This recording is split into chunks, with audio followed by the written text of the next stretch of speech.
All right. For those of you joining, just a few housekeeping things. All lines are muted on entry. If you'd like to unmute and ask a question, say hi. You can do that manually and then mute your line back. Otherwise, you can also use the chat. We will get started here in just a couple of minutes. So thanks for those of you who are here. And we are recording, just as an FYI. I have to say that so you know. Okay. We got Mark. Okay. Yep. We'll just give everybody a couple of minutes to join, and then we'll get things started.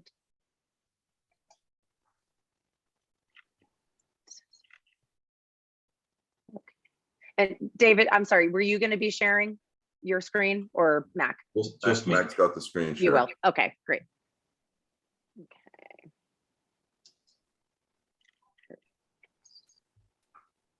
We've got John. Hi, John.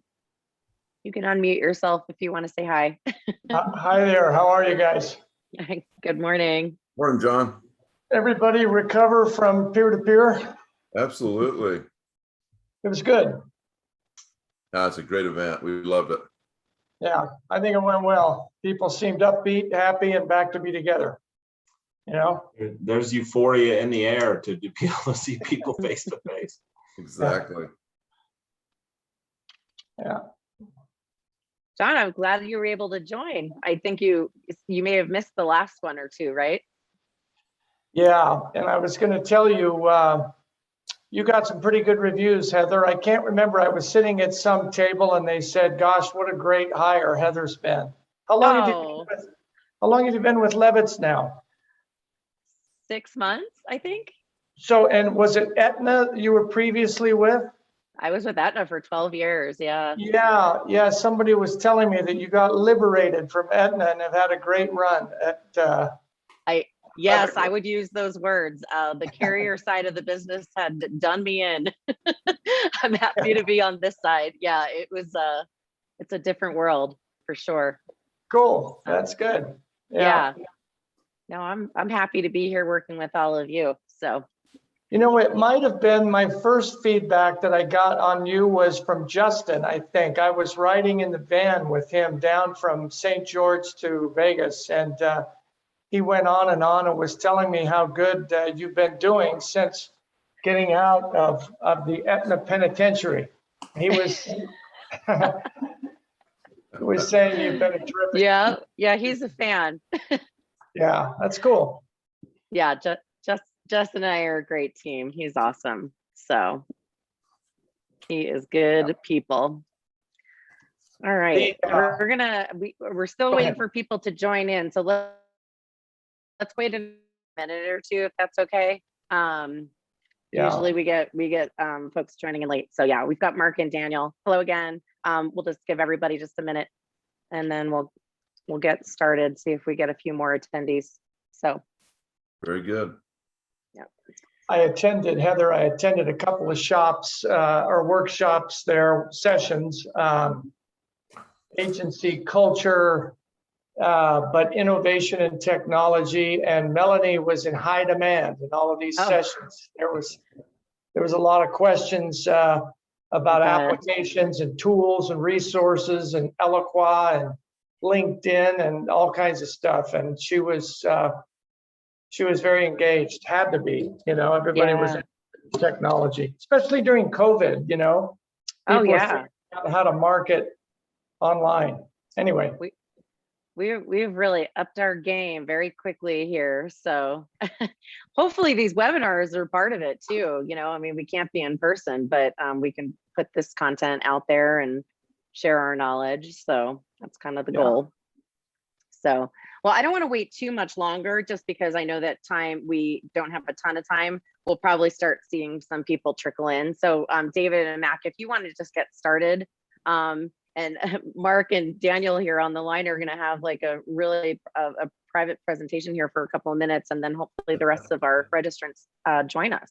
So Heather, let's jump right at 10:05. We're going to give it one more minute. That'll work. That'll be our magic number. Okay. If I can trust the time on my screen, whether that means anything or not. No worries. Yeah, and feel free to share your screen whenever you're ready. So, Okay. We'll do some quick intros and then share. okay. Sounds good to I me. figure 5 past, that's the magic minute. If you miss it, if you're not there by 5 after, you miss the bus. Yeah, we've I always find that people join late because they're running from another meeting, especially we're holding these at noon Eastern time. And so you've got folks running in from meetings and hopefully hitting their lunch hour so they could take a break and relax for 30 minutes with us. So Well, that's you the can goal. start serving lunch, Heather, and that will be add value to your gatherings. I should send lunch boxes like out to everyone's location. That would actually be really cool. I've seen events like that where they send food to the Actually done webinar. that. We did that, what, a couple of months back, had a gig like that. We actually had, Sometimes what was you it, get Mac? Was it that. DoorDash delivered to people who were remote? Yeah. Well, we got 5 past the hour. Heather, if you're ready to go, let's jump in. Let's do it. Okay, we'll do some just real quick introductions here, Mac and I, and then we'll jump straight into the content.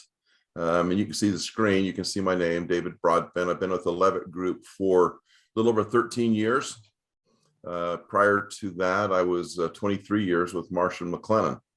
And prior to that, I started my insurance career in a small family agency in Northern Arizona, just kind of in Heather's backyard. But my responsibilities with the Leavitt Group include our property and casualty practice.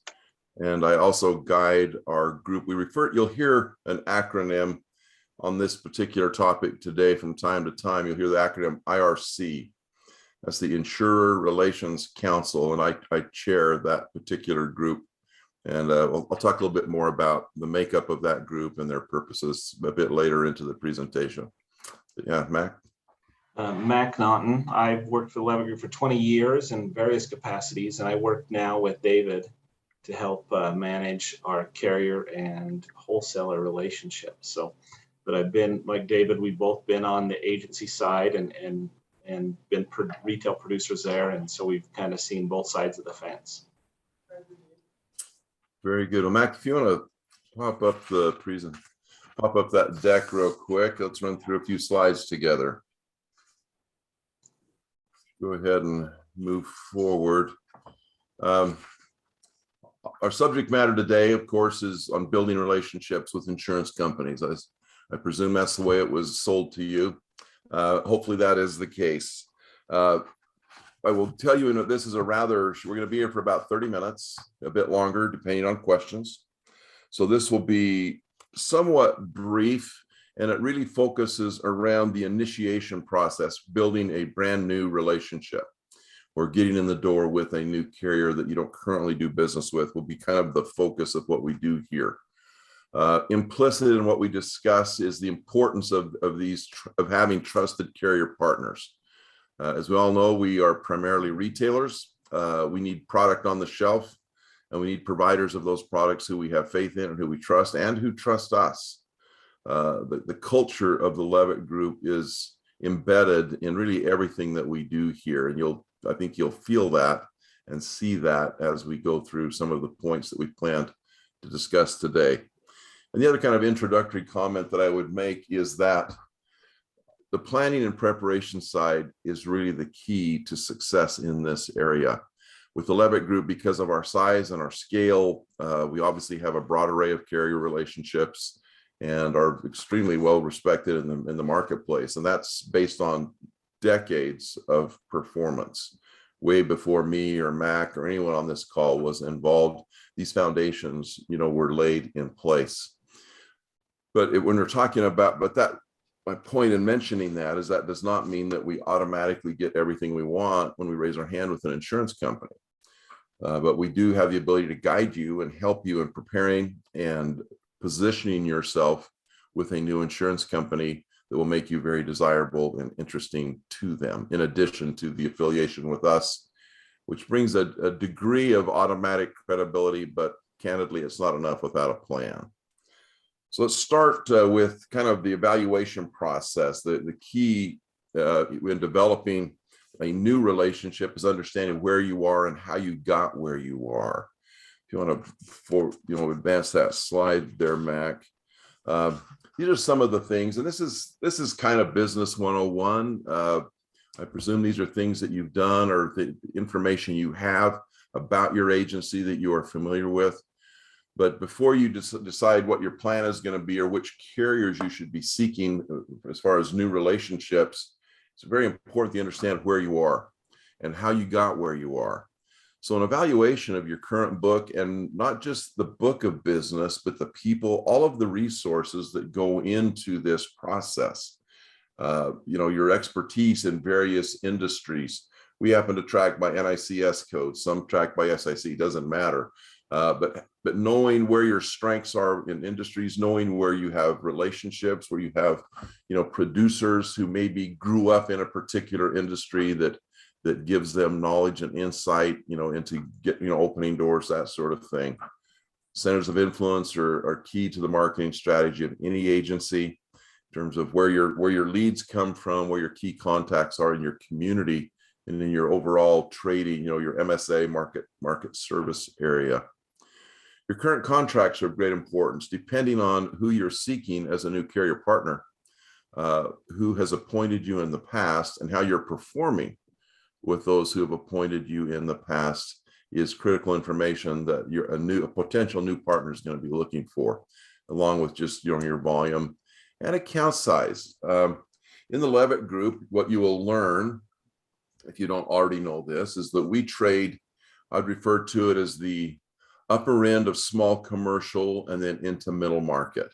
Our sweet spot, sometimes we use the term schmiddle, a made up word, but that's a pretty descriptive word of that, the upper end of the small, lower end of middle. We write risk management accounts as well. We don't write a large number, and it isn't kind of our heart or our sweet spot, if you will. I like the term business America. It's just kind of the businesses that are out there in our various communities. And then, of course, your people are key. When we start a new relationship, when we initiate a contact, they will want to know who will be representing the products, what do they know, what's their background, their experience, as well as just the metrics that we're talking about here. So on the metrics side, we don't know what kind of tools you may have in your agency, but we're going to share just a quick snippet from one of our tools that maybe helps with this type of information that helps with the evaluation. Mac, you want to kind of walk us through this? This is something that our system builds for us and for our individual offices. And it's something that can be done manually. It just takes a little more work. But this is a great tool as an intro to a carrier about the agency. To just have and oftentimes they'll have, and you probably filled it, I don't know, you may have filled them out before, but a lot of times carriers will want you to fill out something that asks a lot of these questions. To illustrate it in this way, it's just very visual and easy to take in, but there's a lot of information here. Just at a glance, we can quickly see the example, the agency here is quite well rounded in their book. So they've got a lot of commercial, but benefits as well as personal lines. The bar graph on the right is the top 5 commercial classes that they work in. So they write a lot of ag and construction. And then you can see in that table on the bottom left is where their accounts fall. So they have a ton of small business.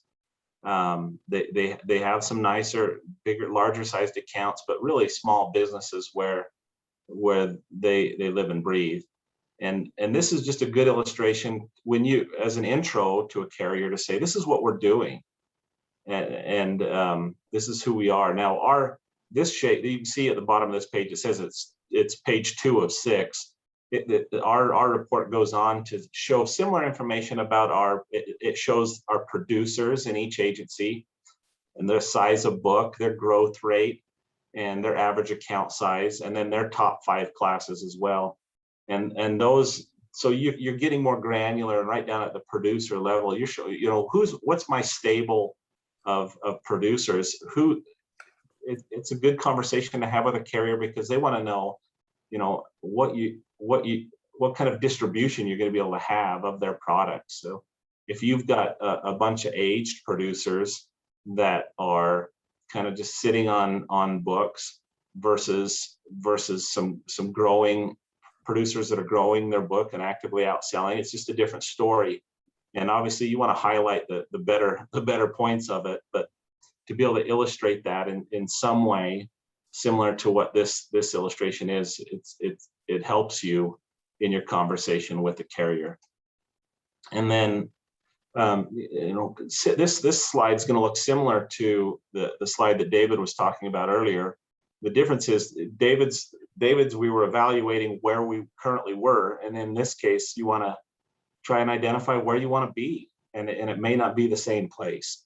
So if you want to expand what you're currently writing or grow in different industries, identifying industries that are maybe underserved and in your geography, you want to make sure that there's enough of them in the geography that you're able to cover to build the volume there that a carrier would want to see.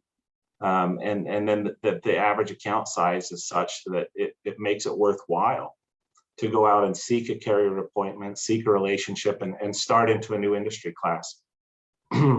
A lot of times, you might say, well, I have manufacturer of X that I have a relationship with. I want to be able to insure them. I want to write them. I need a carrier appointment. But you go out and then if you find out that they are the only ones in the surrounding 5 counties that do that, you're not going to be able to meet the volume requirements that the carrier is going to be looking for down the road, and they'll be unhappy and it'll strain the relationship.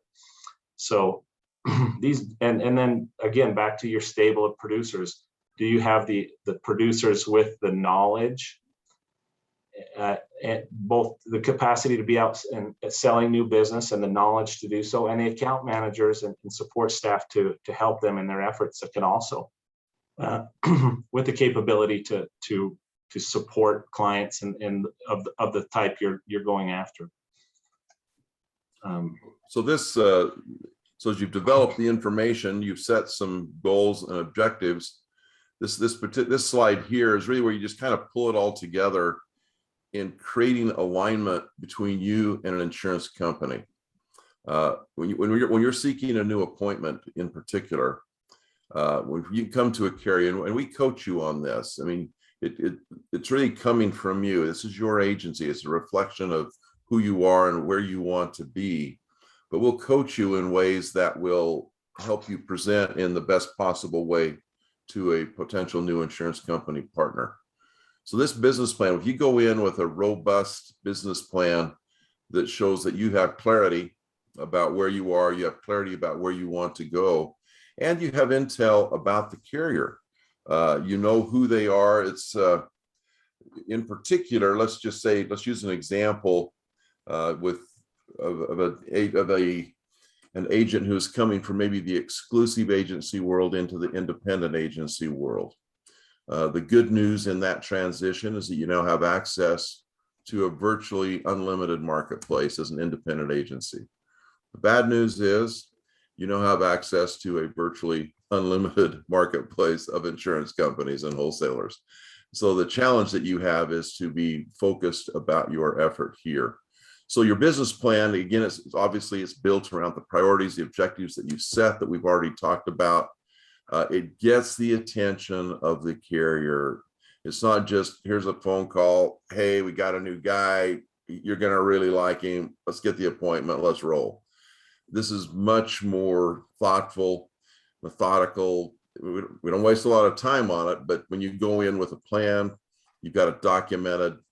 It's powerful.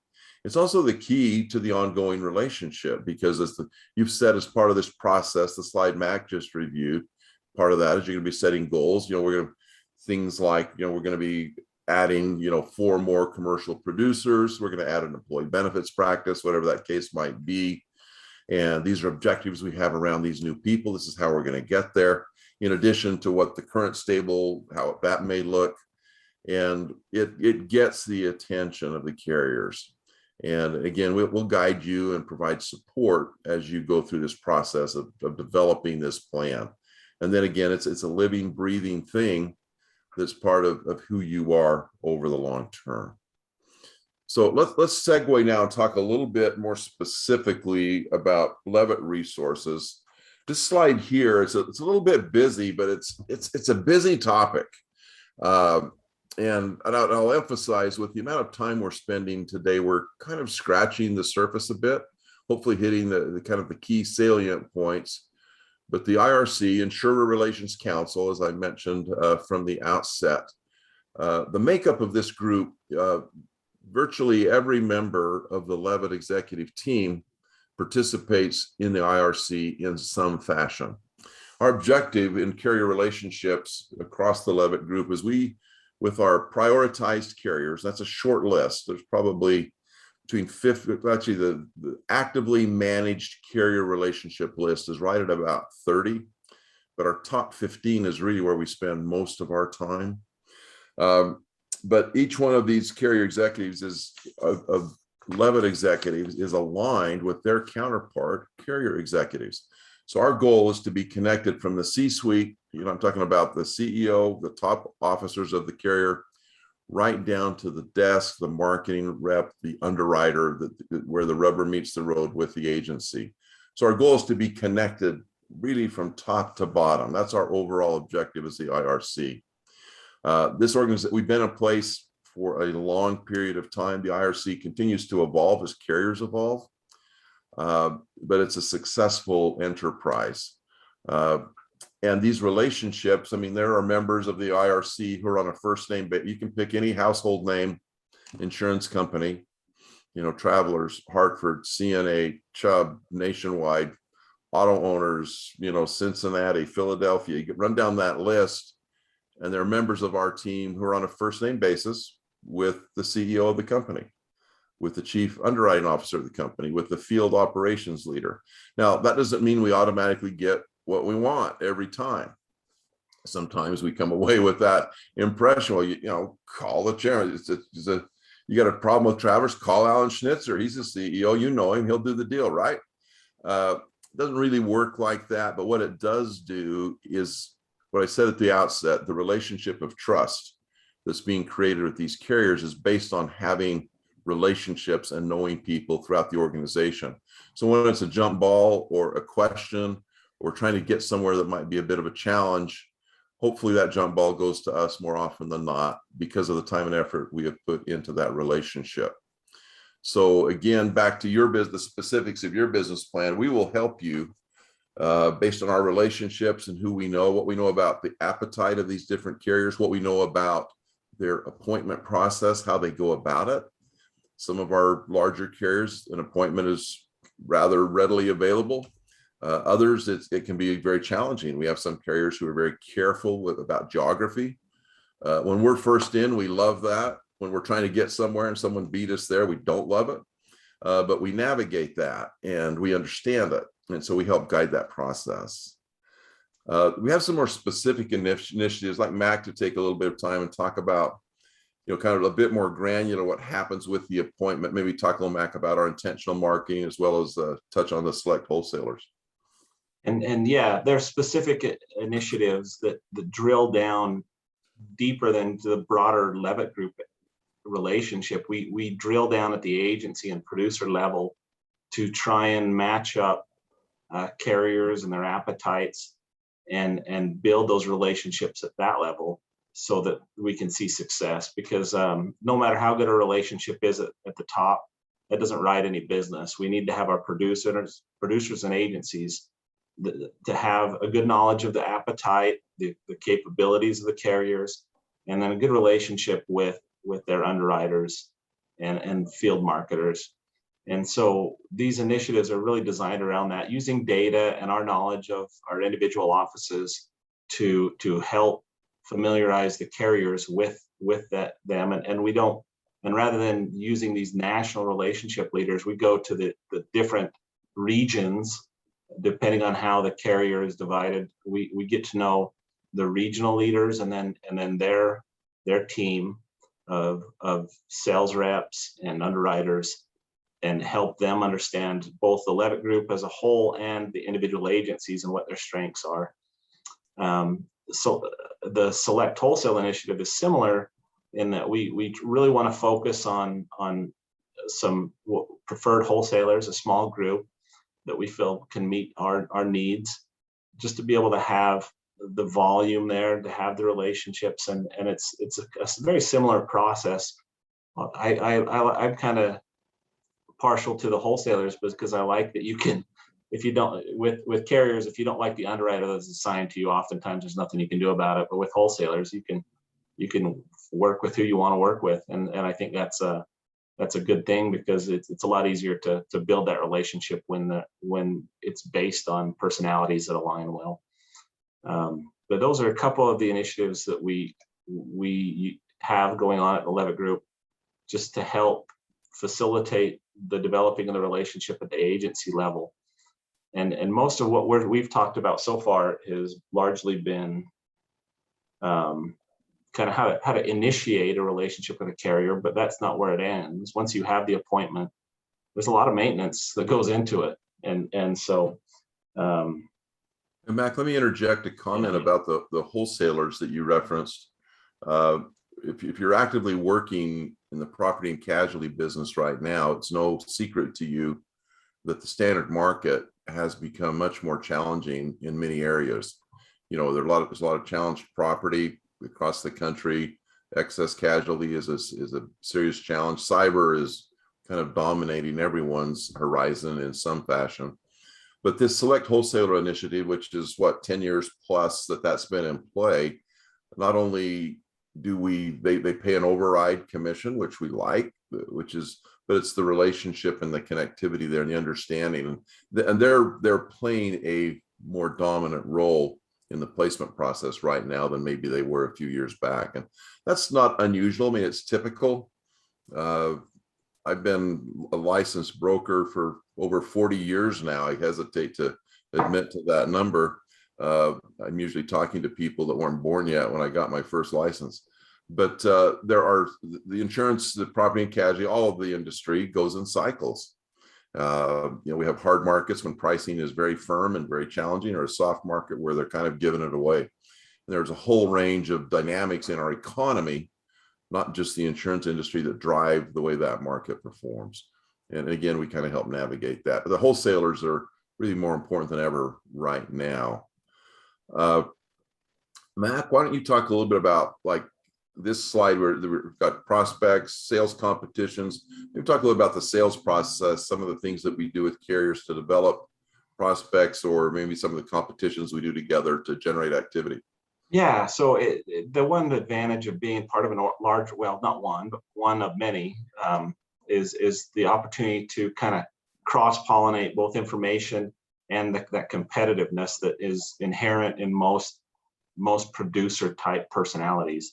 So we have, well, first we have recruiting teams that help us identify the people for new hires that kind of fit what is typical of a sales personality, and have that drive and that little bit of ego and competitiveness, and then we have a track that brings them up to speed, and that they a clear path to follow as they gain knowledge in the industry. But then we have a lot of competitions within. We have one called The Game, which is an annual event. It goes on for, I think, 3 or 4 months, where these producers are put in teams, and those teams compete against each other. And they have, I think, probably bi-weekly calls and talk some trash. But their volumes, and we have sponsoring carriers, and so they're tracked on their volume with those individual carriers, as well as just volume, just total volume. And there's cash awards for the producers, but also there's a lot of bragging rights that they like, I think, probably even as much or more than the cash. We also have surge competitions, which it's really cold calling, making sure that they're building that pipeline regularly, and they can be very broad, or just one agency, almost like a WWE SmackDown, where one agency's challenged another. They've thrown down the gauntlet and challenged them to a competition. And we got software that helps them track the calling and tracks those clients, any X dates that they've got during the process. Then the system tracks that through, them being able to meet with, and because the competition is really just a few hours of calling, but then you want to make sure that generates appointments, and those appointments generate new business. So those are a few of the things. And then, but in addition to the bullet points on the slide, I think I'm going to go off the bullet points a little bit. I think at the agency level, really, and once you have the appointment, it's your underwriter that's really your major relationship. And so as long as you keep that underwriter in good standing with you, and you with them, you're going to be able to build volume, which is going to keep the rest, the larger carrier organization, happy with you. And so I think to do that, creating, and that's part of our training process, but creating expectations with your producers of what a submission should have, what the lead time should be, the information that should be there, the detail on the account that it should have, and where you need to be, what as far as pricing, if you know, discussing the negatives as well as the positives of the account, so that they're being able to quote it eyes wide open, and then just making sure that there's an open dialogue there as you submit. I think these are all critical things for producers. We heard a good example, like those of you that were here on the call early heard that we had a recent meeting of peer-to-peer, and somebody shared a story on the peer-to-peer about a $250,000 account that they had submitted with 3 weeks before the X date, and the underwriter just said, you know what, I don't have time. I'm not going to quote. And you can imagine how that would infuriate a producer. But he had the farsightedness to say, look, I could go to this underwriter's boss and I could stir some stuff up, and I could maybe get a quote that probably wouldn't even be the best, but I could get something done. But I've got stuff coming up that I'm going to need I'm going to need my goodwill with the underwriter down the road, and I don't want to spend it all on this one account. I don't want to burn the relationship with the underwriter for this one individual account. So he went back to the insured and apologized, said, I would love to work on it next year when there's a little more lead time. But he had the long play in mind, and that's hard for producers to kind of see. So coaching them through that and making sure they're not going over any underwriters' heads without you being involved in it is also probably a good rule of thumb. But that's a great example, Mac. And and maybe you were going to get to this, but I want to talk about compensation for just a quick minute, and we'll wrap up. But in that same story, I was in that same gathering that Matt's referencing. I guess what Mac had said, that the underwriter actually initiated contact back to the producer downstream and kind of apologized for the situation, and really just it was kind of an ideal outcome I saw, because I think he's going to see that business downstream. Plus, he's got a relationship a negative situation actually created a strengthened relationship because of the way the producer handled it. So it's really a reflection, I think, of the culture and of the trust that carriers tend to find with Leavitt Group producers. So I'd like to as we start to wrap this thing up, let's talk about the bottom line for just a quick minute here. Compensation, how we get paid. With these prioritized relationships that I mentioned earlier, because of the volume, we obviously are going to fit in the top tiers with these carriers as far as any sort of a volume table or things of that sort that might be used to calculate profit sharing or other incentive payments. With these larger relationships, in every case, we seek to aggregate those results as a group. We also have nuances in our aggregation plans. If you join with us, we'll go over the details. We're not going to give you all the secret sauce today, but there's some things that we do that not only leverage our strength and our scope, but also protect your local results. Because one natural question that might come up, if your agency has a spectacular year, and an agency across the country who is part of the aggregation with a given carrier with Leavitt, kind of had a tough year. Maybe you live in the Midwest and you had that derecho last year, which was completely anomalous. No one's even heard of. We didn't even know what that word meant a year ago. Now it's all tip of the tongue. But things change. Losses are different, growth rates are different. So, we construct our aggregated plans in ways that leverage the scale, but also protect individual results. And those are things we'll drill down to in more detail, in future conversations, assuming we get closer to a transaction with you. But just be assured that we're very attentive to these plans. Some of them are growth-based, some of them are profitability-based, many of them are blended between those two. And some of our larger relationships are guaranteed compensation, GSC, guaranteed supplemental compensation, where with maybe a large carrier, there's a fixed rate of profit that pays 3 or 4 additional points on everything. So they take many different forms. You're most likely familiar with different contracts if you've been in this business for a while, but just understand this is something we spend a lot of time on. We have an individual on staff who tracks our data, our statistics with each and every carrier, with the contracts. We have a monthly dashboard report on all of these larger relationships that's published to all of the agencies.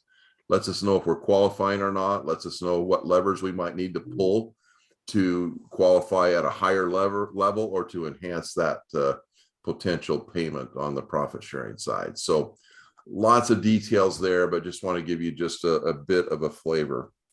And then just as a final comment, if you want to advance that slide one more time, it's the strength of this organization that I think you will find of greatest value. Strength combined with integrity and a very robust, healthy culture. And it's a culture that's very well known in the industry. You ask any major insurance company that does business with us on any scale, they'd say, what are your first impressions of the Leavitt Group?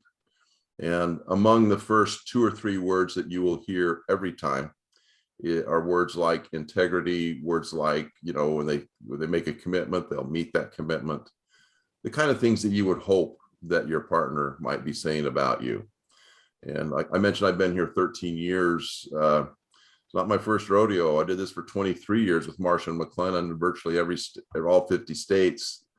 And Marsh is a tremendous company, had a fantastic career there. But I don't know that I could state unequivocally that reputationally we were as strong in every quarter as I've experienced here with the Leavitt Group. So this is a tremendous company. And from someone who's worked in a lot of different places and seen a lot of different scenarios in our industry, this is a tremendous place to be. I work for the smallest of the small, my brother and my uncle. I work for the biggest in the world, that's Marsh. Leavitt's right in the middle, and I like it a lot. So that's my final endorsement. I'm sticking with it. So Heather, we're going to hand off to you. If there are any questions, anything Mac or I can respond to, we'd be happy to do that with whatever time remains. If anyone wants to follow up with an email or a follow-up question, route that through Heather. She's your connection point. We'll be happy to engage. So Heather, back to you. Great. Thank you, David and Mac. So just a couple of final words here. We do have a couple more upcoming webinars. Perpetuation strategy, not yet scheduled, but it will be for the second week of November. So I'll be sending out communications around that, so keep your eyes open. And then our next one is next week, agency valuation process. That should be a interesting one. Jake Jensen and Keith Callister from our affiliations team will take us through that. And that's next on the 4th, next Thursday. And then finally, if you would advance to the final slide, any questions outside of what David just said, you can come through me, of course. We also have Hudson on our team who helps answer any questions about Leavitt Group as well. Follow us on LinkedIn if you haven't yet already, and visit us online, leavitt.com/affiliation. And with that, we can conclude today's webinar if no other questions. Thank you for attending today, and we look forward to having you at our future events. So definitely keep your eyes open for those. Thank you, David and Mac. I appreciate you being here today. Thank you, Heather. It's our pleasure. Okay, and I will